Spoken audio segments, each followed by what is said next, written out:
Hey guys, welcome back to my channel. If you're new here, my name is Jade and thank you so much for joining me today. So today we are in Santorini, Greece, and we're going to be talking about something a little bit different today. We're going to be talking about how have I been really health and wellness conscious, I guess, while I've been on holidays. So you can see I'm in front of the blue domes, and honestly Santorini is so gorgeous and it's so beautiful. But if you're interested, keep on watching and let's talk about it.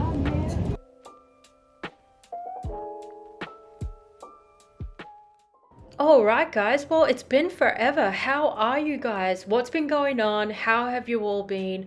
I cannot wait to get into today's video. If you're new to my channel, like I said, my name is Jade and I have been on a health and fitness journey for the past, 8 months or so. And at the very beginning of my journey, I didn't really know what I was doing, and I'll 100% admit that. I was just working it out as I went along. So this actually led to me being extremely frustrated and didn't really know where to start. And I actually developed and built up a really big passion for health and fitness. I had some pretty big knowledge gaps, and it actually led me to want to study and educate myself. Here I am, I'm on the road to become a personal trainer and I'm documenting my journey along the way. And as you can tell already, the video today is going to be a little bit different. I am traveling, so I'm not in my usual setting where we're doing home workouts, gym workouts, or anything like that. I'll be documenting all of the food and drinks that I have, and then also the kinds of activities that I'm getting up to. For example, is it walking? Is it swimming? Is it hiking? So I will try and keep you in the loop with everything.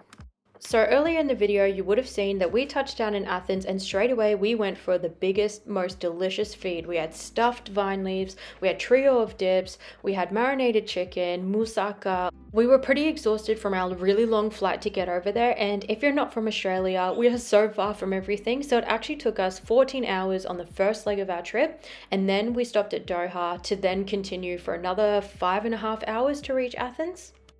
The very next day, we had a tour and we were heading to the Acropolis. One of the biggest tips that I will ever have is that you should always do the earliest morning tour that you can get if you want to go on a tour, but if not, try and do things as early as possible. You're looking at getting a really reduced crowd, it's very quiet, and of course, it's typically cooler during the morning time anyways. Dylan and I both had a moment where we were standing in front of the Acropolis and we just couldn't believe it. It was like a movie moment. It was so surreal. It's so cool, guys. If you have a chance to go ever in your life, then I would definitely recommend seeing it. Also, straight off the bat, we were walking already. We were going up hills, incline stairs, and things like that. So a lot of steady state cardio was going on. And then after the Acropolis, we actually walked down to the museum, and what you can see here below my feet is like ancient ruins that they had just, put glass over. But see, there's some decorative tiles, mosaics, and there's still foundations that are still standing today. It was such a fascinating tour and I would totally recommend it. 10 out of 10. It was amazing. And we also had a really amazing tour guide. His name was Kostas and he was so knowledgeable. He was actually an archaeologist himself and he did these tours just for fun and to share the ancient Grecian knowledge. After our tours, you know that we've got to go and eat lunch. So this is actually wrapped feta sprinkled with honey and sesame seeds, and guys, it is the perfect combination of salty sweet, and then we had a view of the actual Acropolis or Parthenon. It was so cool to say that we had lunch with a once-in-a-lifetime view. The main neighborhood that Dylan and I really hung out in was called Plaka, Plaka, and it is so scenic and it was so amazing for food, for nightlife, for market stalls and things like that. It was really such a beautiful neighborhood. And to be honest, all the food that we did have, it was actually really quite healthy and it was so delicious. Actually, now that we are talking about food, I wanted to make it really clear that in this video and future European travel videos that I'll be doing, Dylan and I have decided that we're not really going to be restricting ourselves or really stressing about food or drinks or anything like that. The main goal of our trip was just to go with the flow, have as much fun as we could, and just experience as much as like the local cuisine as possible. So we weren't really stressing and being too strict on ourselves. The flight from Athens to Santorini is only around about 50 to 55 minutes, so it was really cool to see the island from the air and it was so beautiful. Dylan and I were so excited because we're here to celebrate one of my best friends. She's also like my sister, but her name is Corinne. It's her 30th birthday. So we've talked about this for so long and we've been in planning for this trip and in the rest of the trip as well that we just finally couldn't believe that it was happening. We met up with one of our best friends, her name is Lucy, at the actual Santorini airport, and then we quickly headed to our Airbnb. We were so excited to finally be in Santorini, and especially we were staying a literal 5-minute walk from Ia. We were like little kids, we threw our luggage down and we literally hit the road straight away. And as you can see, we had a beautiful lunch. I got the truffle risotto, Dylan got a burger of some sort, and our friend Lucy, she actually got the squid. It was so delicious. And honestly, throughout the entire trip of like the European travel that Dylan and I did, Greece was such an amazing standout. All the food felt so fresh, it felt quality produce. All of the flavors were just such huge standouts. There was just no such thing as a bad meal in Greece, and you can see I definitely indulged, both Corinne and I. We ended up getting crepes, waffles, and we went halves. We shared it, and oh my god, the ice cream was just so stunning. Typically, everything that we ate whilst we were in Greece was just so simple, but the flavors were just so impactful and just so delicious. One thing that I've taken away from my trip to Greece is I'm definitely going to incorporate a lot of Mediterranean, like the simplicity, the flavors. I'm really going to try and use that, use it in my everyday eating. I absolutely love a Greek salad. Oh my God. Every Greek salad was just so crisp, so crunchy, and just so flavorful. Oh, the feta as well. Oh my God, so salty. I don't know about you guys, but one thing I always remember after I've been on holidays or trips or, doing these experiences is I always remember the activities that we did and then also the food. It's so great like editing this video and looking back on all the delicious meals that we did end up eating, and it really just shows me that honestly, and I really mean this when I say there was no bad meal in Greece. Every single thing was so well done, so well executed, so simple, so just everything worked so well together. But that's enough about food. Let's move on to the kinds of activities we got up to. I mean, we're in Santorini, so of course we're heading to the beach. So the beach that we went to first up was the Black Sandy Beach in Santorini, also known as Kamari Beach. So unfortunately, I didn't really use my phone this day, but I did get some footage of Dylan swimming. So we did a lot of swimming and, just chilling out in the water. And it was actually really cool. This day, it was a little bit overcast, but it was still nice and hot and warm. But the water was so cool and nice and refreshing. It was actually not that busy as well, so there wasn't very many people compared to, I'm guessing, what it's like in July or August or something like that, but the beach is pretty much made out of pebbles. So in Australia, I think we're used to having sandy beaches. This was not the case. And okay, we have to pause and talk about lukumadis. So literally, these are like a honey puff dessert, and oh my god, I ate these every single day. I literally had some nearly every single day of my trip while I was in Santorini. So without a doubt, I got all of my sweet treats in this trip. One of the mornings, all 4 of us decided to wake up a little bit earlier because we wanted to beat the crowds. We wanted to, see Santorini without navigating through all of the people. So as you can see here, I think on this day, we literally were walking the streets at around about 6 a.m., 6:30 a.m. So we missed the sunrise, but it was so, so beautiful to see Santorini at this time. Typically, there would be a lot of tourists in these really small and winding streets and everything like that. And look, no offense, I mean, we're tourists too, so we're contributing. But everybody was sort of congregating around these blue domes. Of course, they wanted to, get their moment in with the blue domes. So it was great to go at that time. As you could see, there was only the people I was with, but then only a handful of other people. My group ended up walking the entire length of the main strip in Ia, and we came across this beautiful cafe. In a second, you'll see there's Dylan, Lucy, and Corinne. They're on a beautiful balcony that had the most incredible view of the ocean, the rest of the island, and that's where we decided to get our coffees.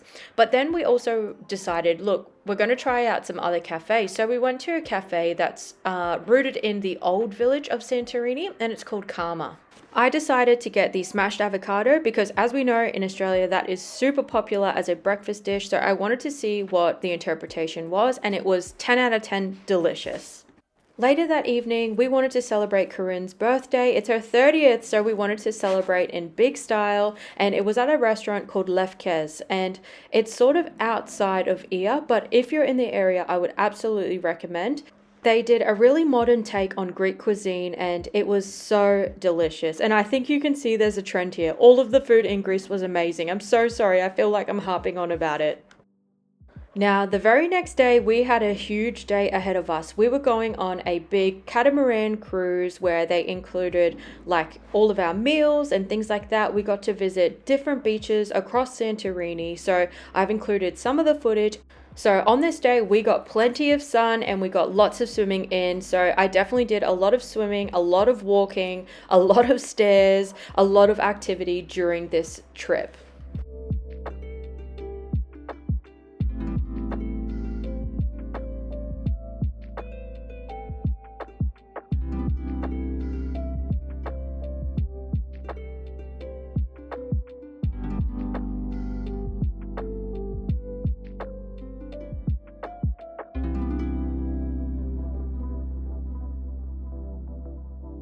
Look at this gorgeous water. It was just so intensely blue, and I feel like the footage just does not do it justice. I mean, you can see the sun rays like rippling through the water. It was just so inviting, and it was so refreshing to be, jumping on and off the boat, having some drinks, having really great food, and yeah, just having honestly the time of our lives.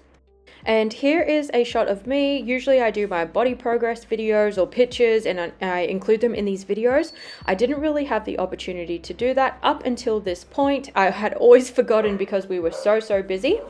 Personally, I really felt like the last couple of months, all of the hard work was really paying off. I feel like I could see a difference, and I actually felt a difference too in my body, but it was great to finally see some results.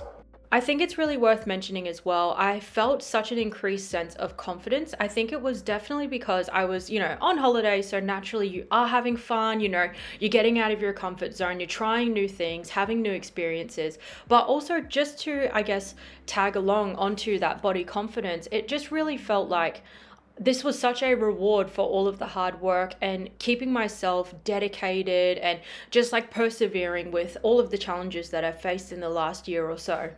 And I think I've covered the, comfort with my appearance in that sense of confidence, but I think it's really important to possibly discuss other indicators of body confidence or just general confidence itself. One really important factor, I think, is having those positive social interactions and having like your nearest and dearest surrounding you. And, it's that really beautiful exchange of positive energy, empowering each other and talking about things like the future, our goals, where we see ourselves, and all of those really wonderful things. Also, I'm just going to quickly pause because in this next clip, you'll see Dylan, he's doing weights with some of the outdoor dining chairs because we didn't have any weights near us or anything like that. And Dylan felt like he really needed to get his energy out. So I just thought it was a hilarious way to get his workout in. But getting back to the confidence side of things, I think as well, it's just engaging in enjoyable, like physical activities, I'm doing that at the same time as I'm socializing and really getting that good, amazing quality time in with my nearest and dearest. When I'm usually traveling, or usually when Dylan and I are traveling, we have a lot of time where we can actually practice mindfulness and gratitude.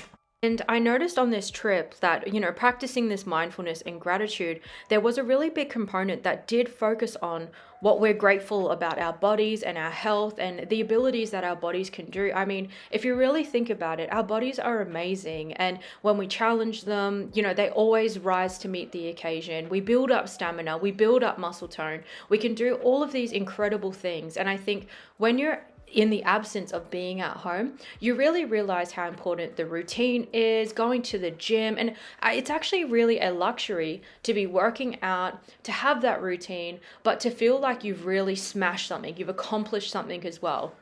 And of course, when you're on holidays, you are doing usually a lot of self care practices. So, this could be like engaging in activities that promote your physical and mental well being. And that can be the different forms of exercises that we were doing, having like delicious meals and really enjoying them, talking about them, getting excited about them. But then also, we have a really great relaxation component throughout the entire trip. Another really prominent thing for Dylan and I was we really noticed how busy we were back at home in our real lives. The kind of things that I notice when I'm talking about busy is that, I have a full-time job. I need to sleep properly, the full 8 hours. I also have a level of study to juggle. I'm trying to really balance and have a better relationship with food. So usually that's planning my eating cleaner, making sure I get enough protein in, but then also working out, really trying to find the time, dedicate the time, and getting that solid rest and relaxation in as well. So all in all, Greece was such an amazing trip. It's so unforgettable. It's once in a lifetime, and I'm so glad that we got to share it with Lucy and Corinne. We love them so much. And of course, I'm so grateful that I get to share my adventures with you and also still talk about my health and fitness and how's it going and everything that I've been up to. And I just wanted to say a huge thank you to all of you guys who have followed, commented, really engaging with me. I really can't tell you how much I love and appreciate it so much. I hope that wherever you are in the world, you are taking care of yourself and you're really enjoying your health and fitness journey. And just remember, I believe in you. You can totally do it. And I'll catch you guys on the next one. Take care. Bye.